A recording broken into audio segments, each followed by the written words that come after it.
యుద్ధం కారణంగా ఇప్పుడు గ్యాస్ కొరత ఏర్పడింది. దేశంలో ఎల్పీజీ వినియోగం కూడా ఎలా ఉందో ఒకసారి చూద్దాం. నెంబర్ 1, వార్షిక వినియోగం 31.3 మిలియన్ టన్నులు. అదే గృహ వినియోగానికి వచ్చేసరికి 87%. అంటే వంట గ్యాస్ కోసం 87%, వాణిజ్య వినియోగం కోసం 13%. 85% మనకు వచ్చే గ్యాస్ అంతా కూడా మనం ఇళ్లల్లో వాడుతున్నాం. 13% హోటళ్ళు, రెస్టారెంట్లకు వాడుతున్నాం.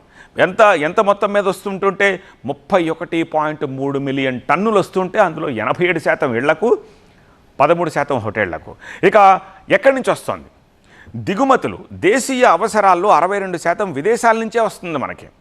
సో ఇప్పుడు ఈ యుద్ధం కారణంగా మనకి చాలా వరకు స్టక్ అయిపోవడానికి కారణం అది. ఎందుకంటే మనం 62% విదేశాల మీద బేస్ అయిపోయి ఉన్నాం. ఇక కీలక సరఫరాదారు ఎవరు?